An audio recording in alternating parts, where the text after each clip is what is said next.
This podcast is brought to you by the School of Advanced Study, University of London.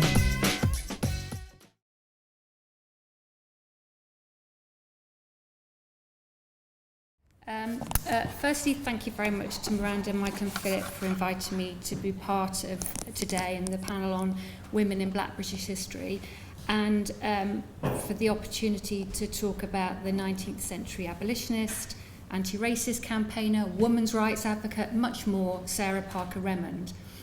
She was a remarkable, inspirational woman, and her story, like many that we heard this morning, in fact, is very much a transnational one. Just before I kind of kick off, just a quick show of hands, who's familiar with Sarah Parker Remond? Okay, right, that's quite good. Well, it is and it isn't.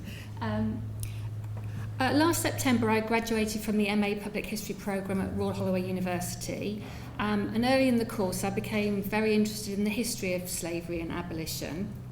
And then, whilst working on student placement at Historic England, I first came across Sarah Parker Remond. I admit I'd never heard of her. I knew something about Mary Prince, but I confess really that at that point, for me, the history of abolition kind of pretty much began with Granville Sharp in the 1760s, and it kind of ended with William Wilberforce and his parliamentary campaigns of the early 1800s, 1840s. Cover-to-cover reading, and it was one of those moments where you pick up a book and you just keep on going to the end, of Claire Midgley's fabulous work, Women Against Slavery, went a long way to overcoming what was a yawning and rather embarrassing gap in my knowledge. Here was a whole other aspect of anti-slavery that had involved women, and not just high-profile white abolitionist women, but African-American women, grassroots activists, and of course enslaved women themselves. The contribution of women in ending slavery, both here and in America, was very distinctive and at times really pivotal to the wider campaigns. It did seem to me, however, that this history didn't seem to be being told outside of academia, and as a public historian this struck me as an opportunity, and not least because I needed a final project at the time as well. So I decided that I would produce a series of 3 podcasts on women and anti-slavery, which I pitched to Historic England, and they thankfully agreed to let me run with it. The series is a bit like the sort of I kind of was inspired by the Making History programmes. So I interviewed historians, Madge Dresser included, other archivists and other experts. And I also combined it with dramatisations based on speeches, letters, and also anti-slavery poetry. What I wanted to do was to take the history of these women to a wider audience, and to generate a wider debate about how we might commemorate these women. We've been talking about earlier about remembering, particularly Sarah Parker Remond. And I suppose what I was trying to do, as Michael talked about this morning, was to make history come to life. The series was launched in August 2015, and it can still be downloaded for free from the Historic England website. And the link is here. Now, I just want to show you it because it's got a picture of Sarah Parker Remond. I don't want it to play, so I might have to be quick here. It's not actually opening. Oh yes, that's my quote. Okay, I'll show you the link in a moment.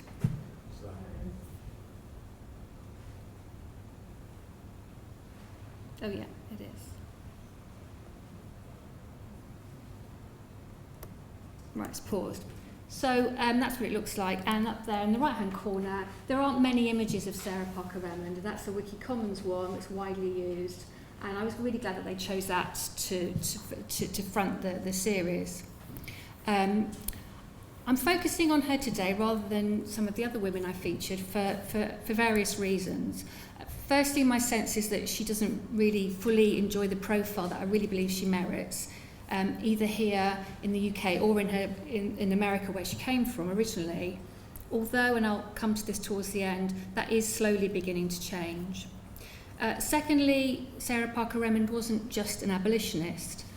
She was an anti-racist campaigner, suffragist, supporter of Italian unification, student and physician. Throughout her life, she pushed boundaries, firstly in America and then when she came to live in this country.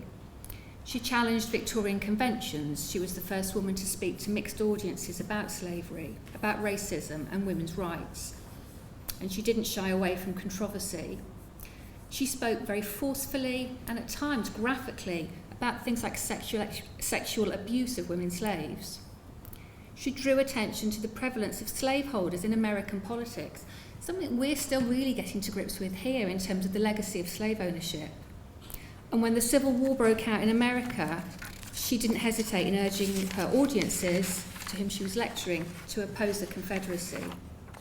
She also, whilst all of this was going on, obtained an education at Bedford College, the education that she would have been denied in America due to her race. Today then I hope to provide you with a sense of some of the achievements of this extraordinary woman and to suggest that she really is an integral part of Black British history and to explore with you how she might be remembered. I wanted to just begin though with a quote that I read very recently, which hopefully I'll be able to find here. Yeah. It's by Dr. Amy Meredith Cox, and she was bemoaning the lack of black women featured in Women's History Month. Black women have been traditionally written out of history unless it is in the context of victimisation. When they have been recognised, black women like Rosa Parks are depicted as passive resistors rather than intentional agents of transformation. I think this quote applies to what many of us have been saying today, particularly on this panel. I also feel it's especially relevant in the context of the history of slavery and abolition, which, despite the fantastic work of Claire Midgley and others, it's still sometimes omitted or underestimated. The part played by women in ending slavery and turning public opinion against it, crucially, is still either omitted or at best underplayed. I also feel this quote is very pertinent to the discussion of Sarah Parker Remond herself. As we'll see, as I continue, she was far from a passive resistor. She challenged racist laws in her native America. Remember, this is the 1850s, 40s and 50s. And in this country, she pushed boundaries of Victorian conventions about gender and race. Remond grew up a free black woman in Salem, Massachusetts, in a family of affluent African Americans. The Remonds, like many other free black people in the north of America, were involved in abolitionist activities and campaigning. And Sarah's elder brother, Charles Lennox Remond, was a high-profile abolitionist with, as one historian has described it, a style of public confrontation. Sarah, too, began to challenge the racial separation, prejudice and discrimination that were prevalent in 19th century Massachusetts. In 1853, she did this very publicly, in a way that I think draws parallels with Rosa Parks' bus protest. Sarah and her younger sister, Carolyn, refused to accept seating in the Black Gallery section of the Athenaeum Theatre in Boston. Instead, they obtained tickets for the main floor for white people only and went to take their places. After much remonstrating, they were forcibly removed. Sarah filed a lawsuit for damages. She'd actually sustained an injury during her eviction, and her claim was successful. Other instances of resistance followed involving both the sisters, and Sarah continued to speak out against racism. By 1856, she joined her brother Charles as an anti-slavery lecturer for the American Anti-Slavery Society. An impassioned and accomplished speaker from the outset, it was just a few years later that Remond came to Britain to spread the abolitionist message, arriving into the port of Liverpool in January 1859. You do get a sense from a letter that she wrote at the time that she had high hopes upon arriving here. As well as wanting to serve the anti-slavery cause in Britain, Remond writes of her desire to seek freedom from pro-slavery, racially segregated America, and to pursue the further education denied to her there as a black woman. So over the next 2 years, she combined an extensive lecture tour throughout the British Isles with her studies at Bedford College. describing her mission in Britain as being to gather up polite sentiment and pour it like hot lead on the Americans. Remond's lectures attracted sell-out audiences. She presented herself both as a representative of the enslaved and free blacks in America, and she was highly adept at tailoring her speeches according to her audience. So Raymond frequently described the plight of enslaved women in a direct appeal to British women to consider the plight of their American sisters. One of a number of black American abolitionists who came here in the 1850s and 60s, including Frederick Douglass and William and Ellen Craft, Sarah Parker Remond's contribution stands apart for several reasons. Most notably, she was the first woman in her own right to address the question of slavery before mass audiences. And she contrasted very much to the fugitive slave Ellen Craft, who appeared before audiences but was never permitted to speak. It was always her husband who spoke, even though it's become clearer more recently that actually she wrote large parts of their autobiography. She was very involved, but she wasn't permitted to speak. Remond challenged the prevailing notion of black women as hopeless victims. Here, before Victorian audiences, was a free black woman with a calm, forceful delivery, and she proved hugely popular. She was also able to cut across what were really very fragmented, difficult divisions that were plaguing the British anti-slavery movement at that time. So she provided a bridge between some of that. Women had been integral to the development of this transatlantic slavery movement since the late 1830s. And it was through this network that Sarah met Elizabeth Jesser Reid, philanthropist, founder of Bedford College for Women, and a keen opponent of slavery. In October 1859, Remond enrolled at Bedford College. She boarded with Jesser Reid at her home in Grenville Street, and then Bedford College, which is now part of Royal Holloway, has her archive, which I went along to. There we go, there are her records. She's thought to have been the first black student at the college, but obviously her name and in the absence of any sort of recording of ethnicity, it's difficult to be absolutely sure, but it's felt that she probably was. During her first year there, bearing in mind she's up and down the country doing these lecture engagements, she studied a range of subjects, including maths, ancient history and Latin. However, by the third term, she'd enrolled in a lot fewer classes, and you probably can't see it on here, but there's a little addendum there, which is just a bit of a tantalising hint at what might have been going on. And it says that she admitted she dropped quite a few classes. These classes were found to be quite unsuitable owing to the peculiar circumstances and age of the student. A hint, I think, at the difficulty she might have been facing both as a mature student and someone that almost had a full-time job at the same time. But who knows for sure? We'll never know. During 1861, following the outbreak of the Civil War in America, Remond supported the American anti-slavery press, and like other African American speakers, she used her lectures as an opportunity to urge Britain to oppose the Confederacy. When lecturing in Manchester on the 14th of September 1859, she reminded her audience of the origins of the cotton being processed there and then in its mills. And I just wanted to play you a clip, I hope it works, from one of the podcasts. This is an actor, Veronique Olin, who's voicing an extract from one of Remond's speeches. Parker Remond sadly leaves us with a very short, early autobiographic memoir prior to being in Britain, really. But what she does leave is a rich record of many of her speeches and her letters. So I'm hoping this will play.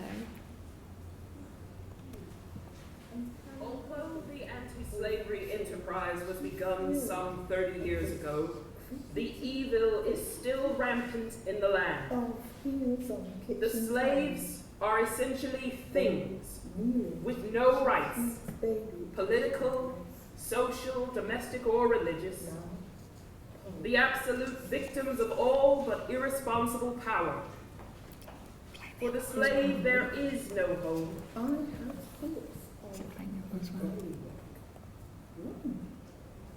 Sorry, we'll play that again. I think it was picking up the audio from the previous speaker. Thank you.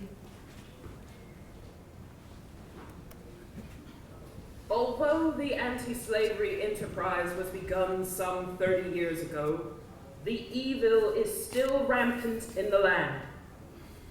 The slaves are essentially things with no rights, political, social, domestic, or religious, the absolute victims of all but irresponsible power. For the slave, there is no home, no love, no hope. And what is life without hope? How is it that we have come to this state of things, you ask? I reply, the whole power of the country is in the hands of the slaveholders. For more than 30 years, we have had a slave-holding president, and the slave power has been dominant. The consequence has been a series of encroachments, until now, at last, the slave trade is reopened and all but legitimized in America. We have, besides an internal slave trade, we have states where, I am ashamed to say, men and women are reared like cattle for the market. When I walk through the streets of Manchester and meet load after load of cotton, I think of those 80,000 cotton plantations on which was grown the $125 million worth of cotton, which supply your market. And I remember that not 1 cent of the money ever reached the hands of the laborers. Ultimately, despite the severe hardship that they faced, Manchester cotton workers did actually join together to express their support for the union and for President Lincoln. However, as the war progressed, anti-black feeling amongst the British public increased, and anthropological ideas about the inferiority of black people were gaining credence. In the aftermath of the 1865 Murray Bay Rebellion, which was a riot that began in October 1865 amongst black Jamaicans outside the courthouse in Morant Bay, where the British governor, Edward John Eyre, was fearful of an uprising and, in short, declared martial law, sent in the British military police, and over 400 people were killed. Many newspapers initially supported Eyre.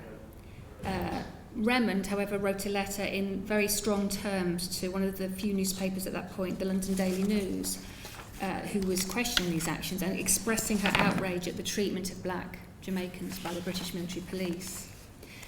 She went, though, several stages further, and she cited what she perceived to be a change for the worse, generally, in British attitudes towards black people. And if you think back to her comment about wanting to pour British sentiment on the Americans like hot lead, you get a sense that she was perhaps disappointed. Historians have cited this disappointment with what she perceived to be changing attitudes in Britain, and her fear that it was becoming more like America as a major factor in her then deciding to leave Britain in August 1866 for a new life in Italy.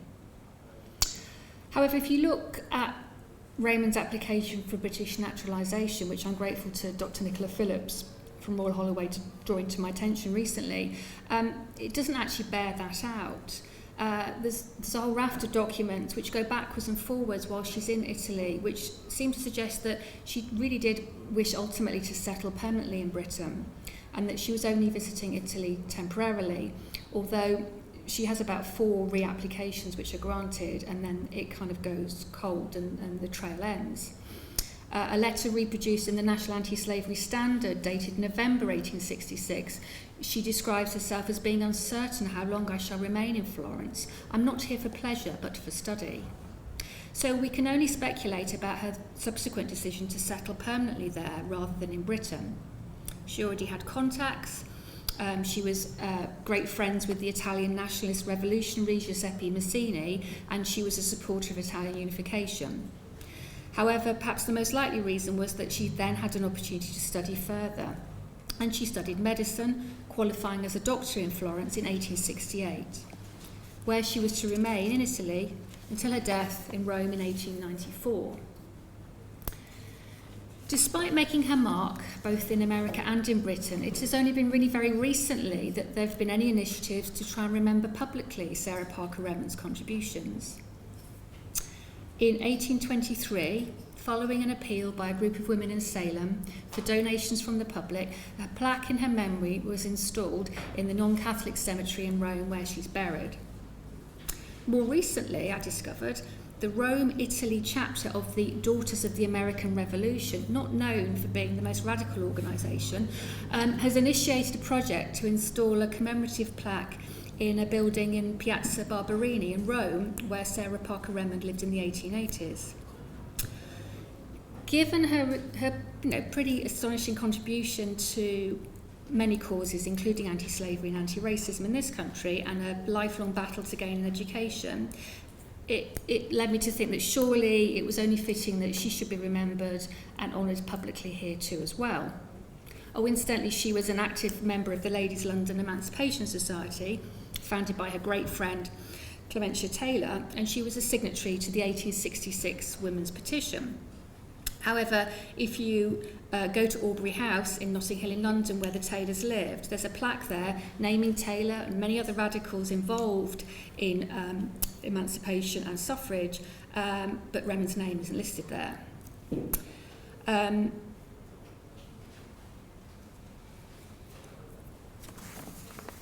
I'm pleased, though, to give you a bit of good news by saying that my old university, Royal Holloway, which she's technically an alumni of, are leading the way in trying to remember Remond. I think to some extent the podcasts did help to raise her profile. She now features in their Women Inspire campaign, which is notable Royal Holloway alumni. Just before the Easter break, a motion was passed by the Students' Union at Royal Holloway, where they were mandated to campaign for a commemorative plaque to Sarah Parker Remond to be put up. So they've got a real head of steam. They're very keen that this should happen. And I gather there is, in principle, support for this from within the university authorities, although they won't be drawn about what form it might take or where it might go or when it might happen, but it's a start. Colleagues in Salem, Massachusetts, who led the successful campaign there for a plaque for Remond in Rome, are following developments over here very keenly, and they've already invited themselves to the unveiling, so it's got to happen now. I hope I'll be meeting them before too long, and I hope I can be part of what hopefully will be a transatlantic celebration of the life of Sarah Parker Remond. So watch this space.